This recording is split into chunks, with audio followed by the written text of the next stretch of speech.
Amigos, estamos en agosto. Agosto, no caluroso agosto, sino calenturiento agosto. Hace calor. ¿Por qué? Pues porque sí, porque estamos en España y hace calor. Aunque yo vivo en el norte, hay que decirlo. Y si vives en el norte no tienes derecho a quejarte de la temperatura, porque todos sabemos que en el sur es donde la gente está pues en medio de las llamas, del azufre, ¿sabes? De las temperaturas extremas. Aquí en el norte es un poco más un paseo de fin de semana. Mirad qué colores tiene esto. Mirad qué potencia tiene esto. Con este calor que generan además las luces que tengo encendidas para grabar, apetece un rollo Marvel, ¿sabes? Hoy apetece un rollo ahí como superheroico, Marvelita, clásico, ¿sabes? Que tenga ahí spandex, brillos dorados y plateados, aderezados con esperanza y edad de bronce, ¿no? Que es este cómic, 1971-1972. Esto que estamos viendo se llama La Guerra Kree-Skrull. Ha quedado un poco de aquella manera, pero bueno, este es importantísimo, este cómic dentro de la historia de Marvel, porque más o menos es uno de los que definen el concepto de los eventos, el concepto de los macroeventos incluso, ¿no? Con diferentes personajes de diferentes colecciones, intervienen el concepto de una super amenaza que está por encima de todos ellos y que les obliga a trabajar en equipo, y eso que a día de hoy damos por sentado cuando hablamos de cómics mainstream de superhéroes y especialmente de Marvel, pues evidentemente a principios de los años 70 era algo que todavía no estaba muy definido, digamos, a pesar de que ya había habido sus cosas, porque Marvel desde el día 1 tiene la cronología, pues eso, la continuidad, la famosa continuidad, ¿no? Como algo muy claro. Aquí, bueno, digamos que se considera que es uno de los puntos álgidos de esa Marvel más moderna de aquella etapa, ¿no? Sobre todo tenemos a Roy Thomas. Roy Thomas, hay muchos que le consideran el... ¿cómo decirlo, tío? El que continúa un poco el trabajo de Stan Lee. En los años 70 Roy Thomas seguramente sea el guionista más importante, no tanto a nivel de creación de historias, sino a nivel de trabajo editorial, a nivel de ser un tipo que cuida la cronología, que cuida la continuidad, que cuida un poco las líneas editoriales y tal. Pues eso, es medio escritor, medio editor. Está ahí a medias y es un tipo que en esta década es importantísimo. Y sobre todo, ante todo y por encima de todo, Neal Adams. En este caso, Neal Adams es un dibujante que no se suele asociar con Marvel Comics porque sus trabajos más famosos yo creo que son con DC. Se podría decir, ¿no? Es un tipo que se considera que dibuja la versión definitiva de Batman, con Denny O'Neil, con nuestro querido Denny O'Neil, ese tipo, ten cuidado con Denny O'Neil porque es peligroso a los guiones. Y luego también dibujó muchas cosas, pero bueno, dibujó la serie de, pues, Flecha Verde y Linterna Verde, ¿no? Green Arrow, Green Lantern, lo pronunció fatal, sé consciente, que ahí hablaba ahí de cosas muy sociales y muy complicadas. Ya vimos aquí un vídeo de un número en el cual el ayudante adolescente, mutante y ninja de Green Arrow se convertía en yonki. Eran tiempos complejos, pero en todo caso lo que está claro es que Neal Adams en esta época era el number one.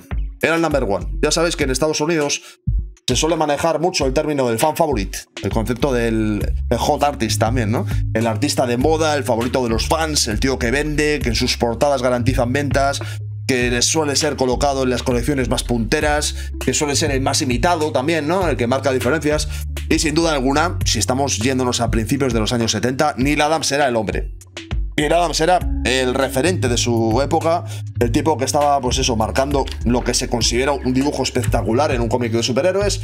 Y aquí está enorme. Aquí está enorme y además, a pesar de que de una manera un poco regulera no está mencionado en los créditos, también está John Buscema, que aquí sí aparece al dibujo. Y nosotros diremos, joder, John Buscema, pero si John Buscema es Marvel esencialmente, ¿por qué ni tan siquiera lo han puesto en la portada? Pues amigos, porque John Buscema dibuja poco en esta saga, por un lado. Dibuja bien, lo que dibuja lo dibuja muy bien, ¿eh? Pero es que, el poder de Neal Adams es tal, o sea, la potencia, la contundencia, la capacidad física, el espectáculo. El tío estaba tan bestia aquí, estaba tan mamado. Estaba tan mamado con sus lápices que bueno, John Buscema estaba ahí y hacía un gran trabajo, pero es que en esta época Adams era la hostia, era una cosa espectacular. En fin, venga, nos vamos al principio de la historia, que vamos a empezar a hablar ya de cosas. En lugar de hablar de lo bueno que es Neal Adams y todo este rollo, vamos a hablar de cosas más concretas, ¿vale? Bueno, antes de nada, prólogo. Esta historia podría ser mucho más larga, pero sucede que se han cargado una parte de la historia, que era más o menos la que iniciaba un poco la saga, que estaba dibujada por Sal Buscema. No John Buscema, no. Sal Buscema. que es un dibujante al cual los aficionados al cómic le tenemos todos muchísimo cariño. Y básicamente es un tío que cuando Marvel lo ha necesitado, él ha estado ahí y ha cumplido como un campeón. Además es un tío que a medida que fueron pasando los años y tal, el tío iba adaptando su estilo, haciéndolo más rectilíneo, más cinético, más simple. Y es que lo hacía muy bien. Sam Buscema tal vez nunca fue una superestrella, nunca fue un dibujante de estos en plan mi dibujante favorito es Sam Buscema. Yo creo que no debía haber nadie que lo dijese. Pero Sam Buscema, amigo, te queremos. Bueno, el caso es que, cruelmente, de una manera totalmente radical, han eliminado sus páginas de este tomo. Supongo que para no hacerlo excesivamente voluminoso. Y directamente sustituyen por unas cuantas páginas de prólogo, pues lo que habían sido unos cuantos números dibujados por él. En fin, en una previa. Esencialmente lo que tenemos es que el Capitán Marvel, este tipo que estáis viendo aquí, tiene una de las muertes más tristes de la historia de los superhéroes. Y más, lamentablemente, realistas. También hay que decirlo. ¿Quién lo mató? Jim Starlin. Sí, el tipo al cual hemos visto guionizar cómo machacaban a palancazos a Robin, como el Joker hacía una masacre, al tipo al cual le veremos hablar de cosas bastante... Me estoy guardando cosas porque tengo más en la recámara. Un tipo oscuro, Jim Starlin, pues fue el que mató al Capitán Marvel y pues este personaje era esencialmente un extraterrestre que, bueno, que trabajaba en la Tierra. Era un extraterrestre que inicialmente había sido, me parece que había sido mandado a la Tierra para ser una especie de espía o algo por el estilo por parte de un imperio, los Kree, pero que al final pues que se acababa enamorando del planeta y trabajando por la justicia y por el orden y todas esas cosas, ¿vale? Por circunstancias del macrocosmos, es que, joder, ¿qué cosas preguntáis? Joder, por circunstancias del macrocosmos, el personaje pues se encuentra que vuelve a la Tierra, pero tiene problemas porque tiene un vínculo mental con un personaje y bla, bla, bla. Y en su planeta natal ha habido una especie de, joder, ¿cómo decirlo?, de golpe de estado por parte de un personaje sesentero también llamado Ronan, que no Conan, Ronan, el acusador. Que es un tío que tiene un martillo muy potente y que da un golpe de estado. Es un juez o algo así en su país original, en su mundo. Se encarga de la justicia y es una especie como de cosa rara. Es como si los que imparten justicia hiciesen, ya hablaremos de esto, hiciesen una especie de golpe de estado. Hay política, ¿eh? En este cómic, aunque no lo parezca, hay muchísima política y muchísimo contexto. Vale, mientras tanto, pues hay movimientos, empiezan a aparecer agentes internacionales, interestelares en la Tierra, que demuestran que hay fuerzas superiores a las que nosotros conocemos en los superhéroes. Esto es algo que después se volvería a utilizar a finales de década en Los Vengadores. Chris Claremont, en la saga de, bueno, dentro de lo que sería la saga de Fénix Oscura, ya nos mostró el rollo de imperios estelares, que tenían sus propios superhéroes y que eran más poderosos que los nuestros, así que nos ponían en una mala situación y demás. Vale, bueno, el tema está en que nuestros héroes se enfrentan a lo mejor que hay en la galaxia y consiguen vencer, pero su reputación queda herida porque resulta que hay infiltrado entre los políticos y los agentes del gobierno una serie de personas que empiezan a cuestionar joder, es que es complejo, ¿eh? Empiezan a cuestionar la fidelidad de los Vengadores y de los superhéroes con respecto al pues, dominio público. Y empiezan a hablar de la lealtad del Capitán Marvel, porque al fin y al cabo no deja de ser un alienígena. Y los Vengadores están protegiendo a la alienígena. Y esto no debería pasar también con Superman. Bueno, tal vez. El tema está en que empezamos a ver que los propios superhéroes tienen una especie como de división entre sí. ¿Vale? Y al final todo culmina con que aparecen de repente los tres Vengadores, que son algo así como los putos amos, ¿no? Que son Thor, Iron Man y el Capitán América, y expulsan a los que eran en esa época los miembros activos de los Vengadores. Les dicen, mira, largaos de aquí, nos habéis puesto en vergüenza, habéis manchado de barro el nombre de los Avengers y en medio de una aclamación popular todo es muy polémico y demás. Vale, esto es muy interesante, esto que se está contando, porque esencialmente, recordemos, estamos en 1970, 71, principios de los 70, y todo este rollo de las... Es que, claro, desde 2025 resulta casi como un reflejo, ¿no? Hay como cosas en común. Aquí existía una paranoia, ¿vale? Como una sociedad muy dividida, con mucha discusión interna y demás, porque era la época del macartismo. El macartismo en Estados Unidos, esencialmente, fue una caza de brujas, ¿vale? Que se hizo contra los comunistas. Se decía que había gente que eran agentes comunistas o agentes simpatizantes del sistema comunista, del sistema soviético, que estaban infiltrados en determinadas posiciones culturales o de poder dentro de Estados Unidos y se les intentaba localizar y extirpar del sistema, ¿no? Eso hacía que hubiese denuncias entre políticos, denuncias entre gente, había como investigaciones por lo bajo y demás. Aquí se está haciendo una especie como de reflejo de esa situación de paranoia con los superhéroes, cosa que es bastante interesante también porque anticipa algunos de los elementos que veríamos muchos años después en la época de Civil War. Esto es para que veáis lo influyente que es este cómic, ¿eh? Y todavía estamos en el prólogo. En fin, la cosa es que con estos personajes, por cierto, este tío es Ojo de Halcón convertido en Goliat, sí, que está medio en pelotas, esencialmente mamadísimo, y su poder es hacerse gigante y enorme, y ya está. Esta es la Visión, personaje que aquí, como veréis, será muy colorido y aquí era la hostia también. Vale, pues eso, nos plantamos ya en lo que es propiamente el primer número de los que se ven en esta saga, más allá del prólogo. Los Avengers. Mirad nada más empezar Neil Adams cómo entra. Neil Adams entra aquí como, ¿sabéis? Como un puñetazo. De repente aparece a la Visión con un sonido atronador y se derrumba, ¿no? Aparece pidiendo ayuda, se desmaya. Claro, nosotros lo último que sabíamos de la Visión es que le habían despedido por no ser digna de los Vengadores. Por haber, pues eso, por no ser de fiar y haber colaborado con alienígenas y tal. Mirad los dibujos, este rollo que tiene, lo que me refería al principio del vídeo, este punto que tiene del colorido, old school, Marvel, estas formas ahí, estos... Es que esto tiene un... Ahí está claro que hay un antes y un después de los 80, 90 o algo por el estilo. Son como dos Marvel diferentes, ¿verdad? Son como unas preferencias estéticas distintas, muy distintas. Vale, la cosa es que aparece la Visión y se ponen todos a hablar y aparece el hombre hormiga. Y empezamos a darnos cuenta también, al leernos estos cómics, que el tono que tienen evidentemente no es el tono de los cómics modernos. Esto me devuelve a otro tema que quería comentar. Hay quien dice que estos cómics, y lo digo yo, que yo no soy un lector de esta época ni mucho menos, a mí estos cómics los he leído muchos años después, que estos cómics son difíciles de leer desde la perspectiva actual porque son cómics en los cuales hay diálogos muy densos, no se centra tanto en momentos cinéticos, en momentos de acción, a pesar de que esto que estáis viendo con Neil Adams y esto era en la época manga, esto era lo más loco que había.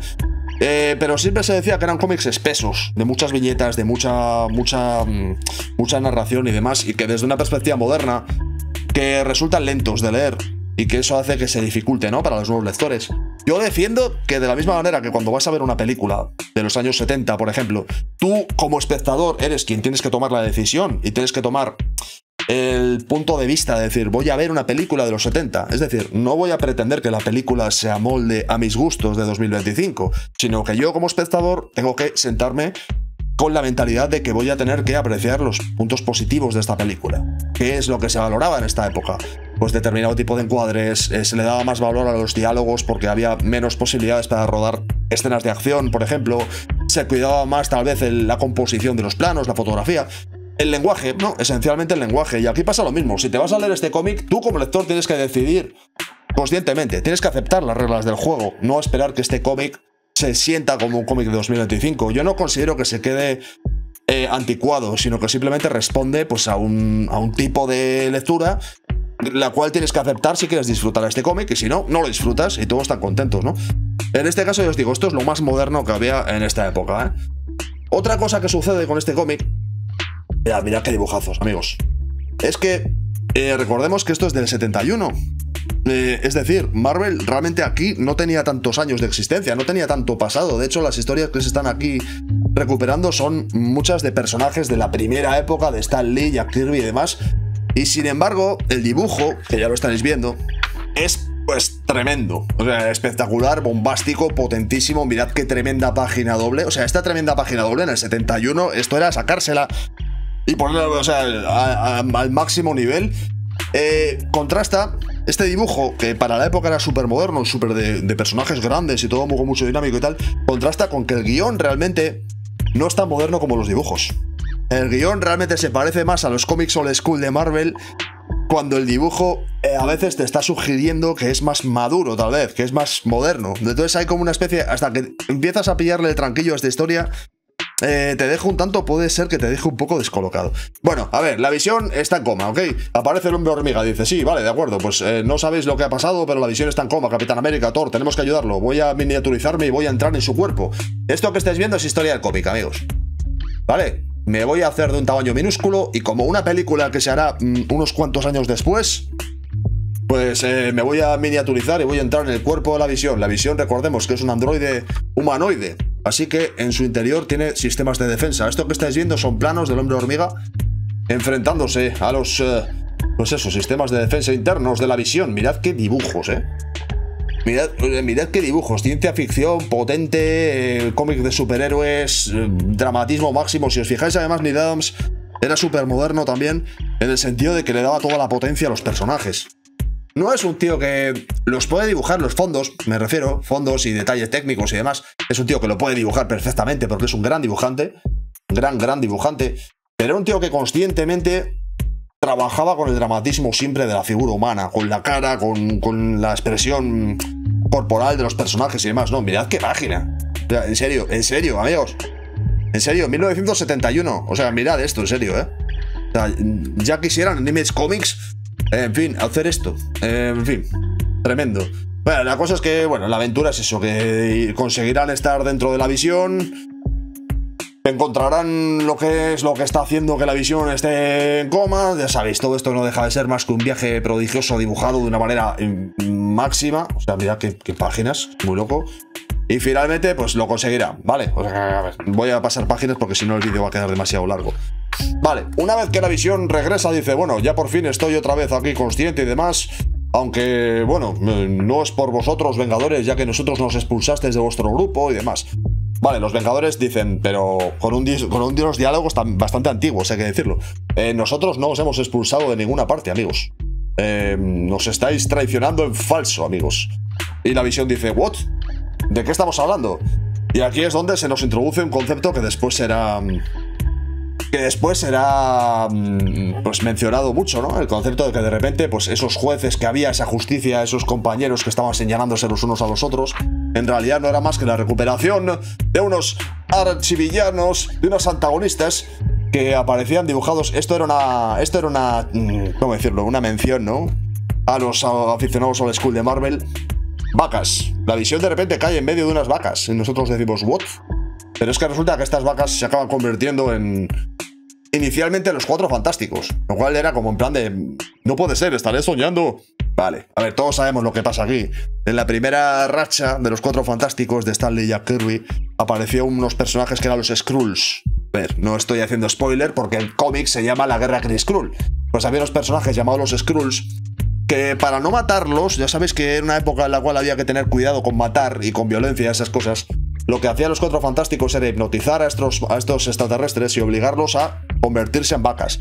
Su superpoder, el superpoder que tenían los Skrulls, y que siguen teniendo, vamos, era ser metamórficos. Se podían convertir en lo que ellos quisieran, lo cual les convertía en una especie como de espías interestelares, algo por el estilo, ¿vale?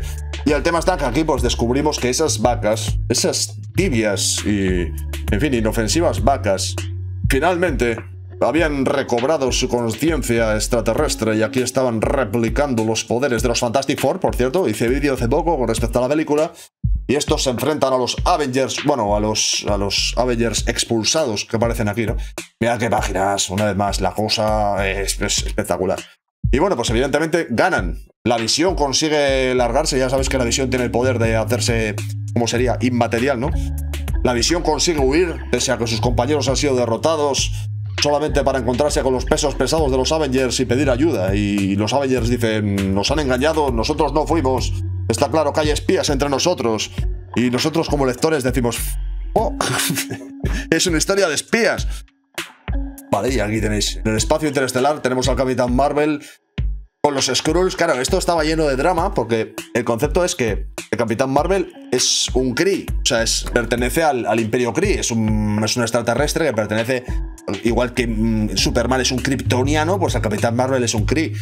Y aquí se encuentran un Skrull y un Kree discutiendo, ¿no? Entre sí. Son dos imperios estelares que están en guerra. Atención al bullshit. Aquí hay un bullshit argumentativo, hay varios, pero hay uno que es espectacular. Os lo cuento un poco por encima.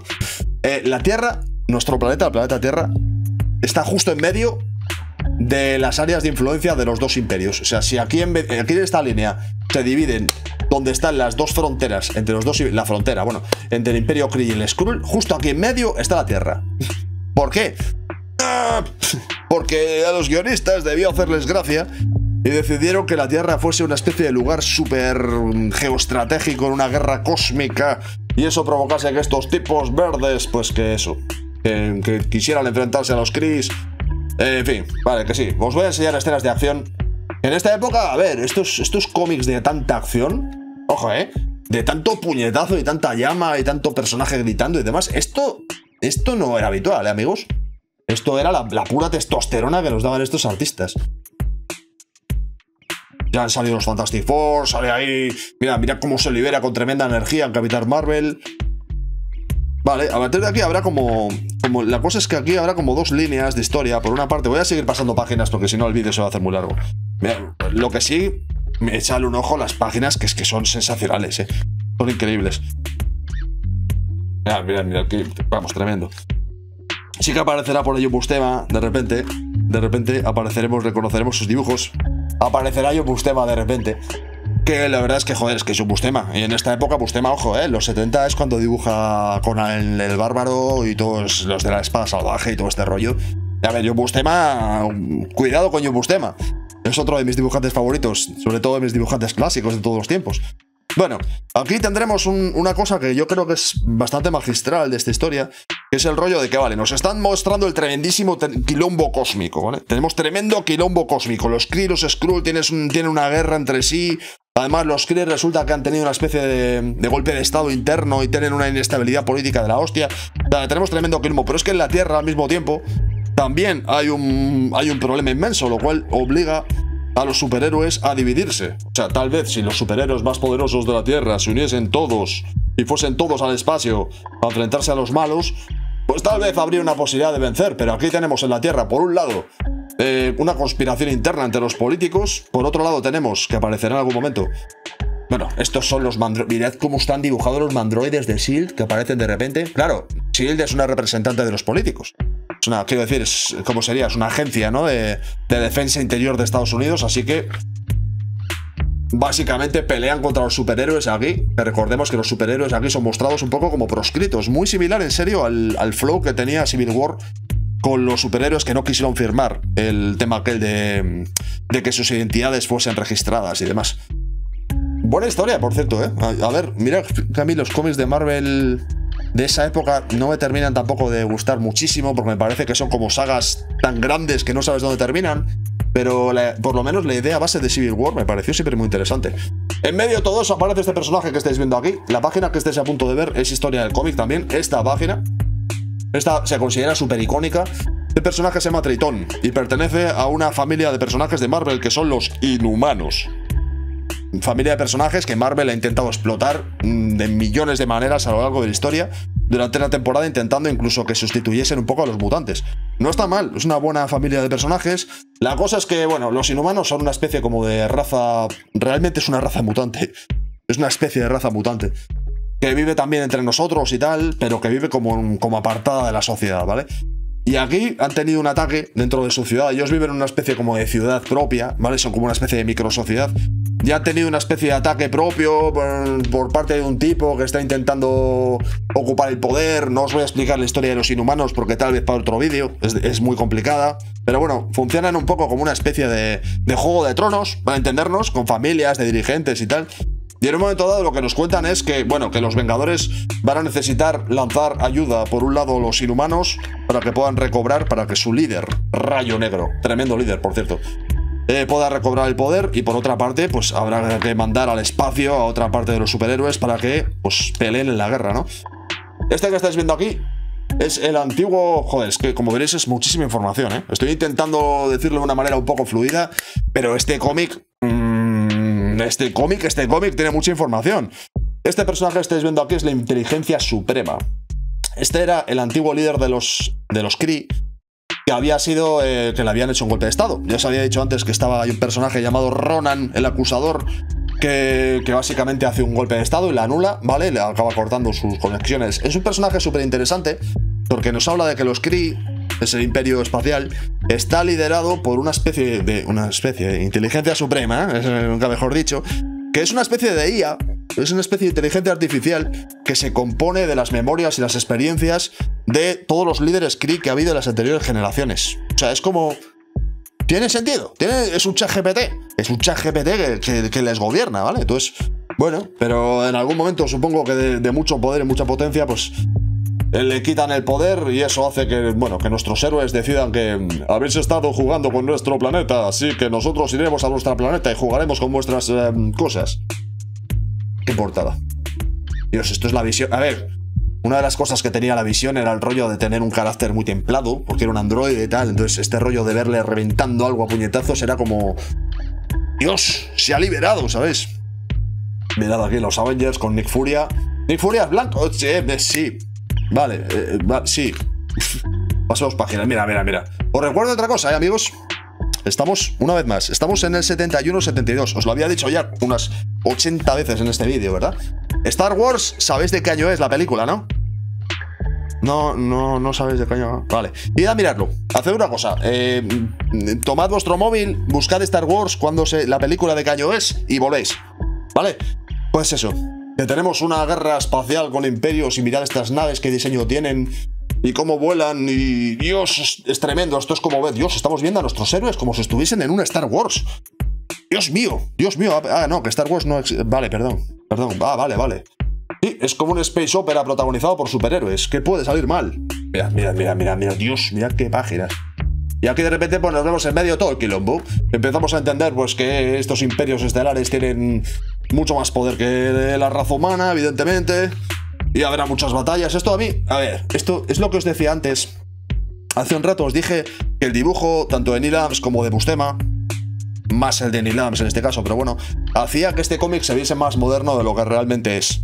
Por ejemplo, estas son las típicas secuencias de Comic Old School en la cual los héroes pues se van enfrentando a amenazas concretas, ¿no? Como les tiran un misil, pues todo revienta un misil con su martillo.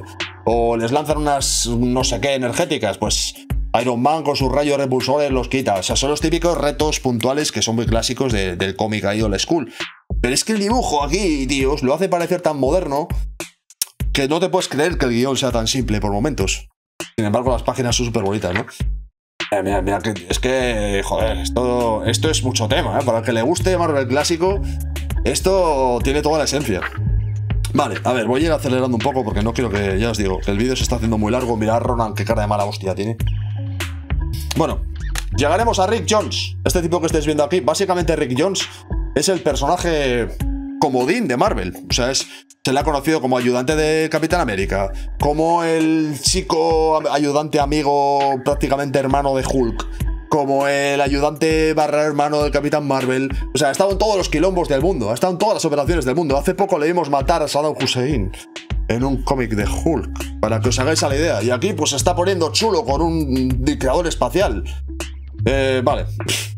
¿Por qué? Pues porque es el chico americano de clase media que no tiene miedo a enfrentarse al mal y a la injusticia y acaba siendo encerrado con la inteligencia suprema, y la inteligencia suprema se inventa un bullshit argumentativo de nivel Dios. O sea, en este caso, de nivel Dios.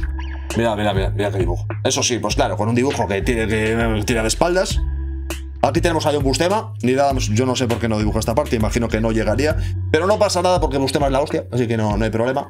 Y aquí nos vamos a encontrar el mayor bullshit argumentativo posible. O sea, la inteligencia suprema se monta una película diciendo que voy a liberar el potencial que tenéis todos los seres humanos, tienes un poder mental oculto en alguna parte. Y nosotros como lectores decimos... Vale, lo acepto. Así que Rick Jones se concentra muy fuerte y dice, Dios, tengo que conseguir hacer realidad mis pensamientos y voy a traer a héroes que puedan enfrentarse a los malos y me voy a traer a los personajes de la Edad de Oro. O sea, ¿sabes? Es fanservice en su época, en plan de, Dios, esto es para que los fans lloren, ¿sabes? En medio de todo el tremendo quilombo nos traemos ahí al Namor original, Capitán América original, Antorcha Humana original, todos estos quecos, para que se enfrenten a los malos en dramatismo sin comparativa. Como, a ver, Buscema, una de las cosas buenas que tenía es que era un tío que podía tocar las mismas notas que Kirby, se podía mover en el idioma visual de Kirby, pero al mismo tiempo era un dibujante con una formación académica. Entonces, en fin, no podía fallar. John Buscema, pues es un tío que le pongas donde le pongas, no falla. Si le toca dibujar personajes grandes y caras expresivas a lo Neil Adams, pues lo hace. Si tiene que hacer planos de acción a lo Kirby, pues también. ¿Por qué? Porque es John Buscema, amigos. Vale. El tema es que sí, batallas cósmicas y cosas y demás. Y finalmente, pues bueno, la inteligencia suprema hará un tremendísimo bullshit argumentativo una vez más, diciendo que todo esto que ha sucedido en realidad ha sido porque él estaba utilizando sus poderes mentales para bla bla bla bla bla bla bla bla, y que ha sido toda una conspiración. Y finalmente ese macartista que estaba infiltrado entre los seres humanos y estaba haciendo que desconfiásemos, muestra su verdadera cara y es una Skrull. Estaban preparando invasión secreta, ¿no? Los de Marvel. Bueno. Y finalmente, pues este acaba muriendo por una turba que lo revienta a golpes. Sí, ¿vale? O sea, el espía finalmente es descubierto y matado por los seres humanos. Y nada, el conflicto de los Kree contra los Skrull queda ahí en suspenso. Y finalmente, pues así termina la historia. Es un anticlímax. Tenemos un tremendo anticlímax diciendo: habéis desconfiado de nosotros cuando solamente estamos peleando por la Tierra. Pero ¿y qué ha pasado con Goliath? Que nos ha quedado un personaje en el espacio. Eso nos obligará a tener que acabar la historia, pero no será aquí. Y es como que decimos, fuck, podrías haber añadido un algo para que tuviese un poco de lógica, ¿no? La historia, a ver, está guapísima por toda esa cantidad de eventos que tiene, ¿no? Es como que constantemente te está lanzando situaciones. Y ese sentimiento de que los Vengadores, pese a ser los Vengadores, no son capaces de reaccionar a tantísimas amenazas que se están produciendo al mismo tiempo. Es algo que genera emoción. O sea, te lees cada página diciendo, ¿y cómo van a salir de esta? ¿Y cómo van a salir de esta? ¿Sabes? Está muy bien, está muy bien. Y ya os digo, es que, joder, los dibujos es que se ven modernísimos. Por momentos se ven espectaculares. Además, no mucho tiempo después de esto, Neil Adams dejaría el mainstream. Ya os decía que Neil Adams en esta época era el number one en los superhéroes.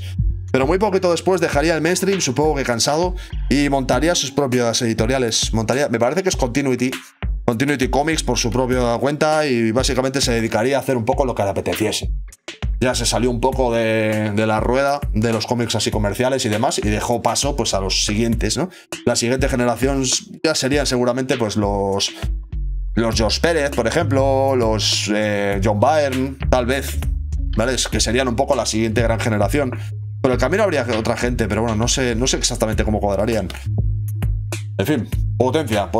Además es que ya os digo, si tienes ganas de esta Marvel, aquí la tienes toda para ti. En fin, ¿qué os ha parecido? ¿Os ha gustado? ¿No os ha gustado? Este cómic tenía muchas cosas que contar y tal vez ha quedado espeso, ¿eh? Espero que lo hayáis entendido todo y no haberme dejado demasiados elementos como que Nick Fury es ¿vale? Lo vamos a dejar así. ¿Os ha gustado? ¿No os ha gustado? ¿Lo he hecho bien? ¿Lo he hecho mal? ¿Os habéis sentido plenos a lo largo de este vídeo? No es así. Yo qué sé, sueños, pesadillas, temores, aspiraciones de futuro, sugerencias de posibles vídeos que podamos hacer en un futuro. Ponedmelo en la casilla de comentarios, que ya sabéis que es el lugar donde los sueños toman forma. El me gusta, a mí me pone, personalmente el me gusta mucho. El no me gusta, en cambio, no me gusta, no, mal. Pero lo que sí que está bien es el suscribirse y el compartir y todas esas movidas. Mira, Thor, como le duele la cabeza de tener que decirte en cada vídeo que te suscribas. Por cierto, vídeo. Los mandroides. Es que mandroides suena ahí muy man, ¿verdad? 2 palabras. Mira, amigos. Ya está. No me voy a complicar. ¿Para qué me voy a complicar? Venga, nos vemos.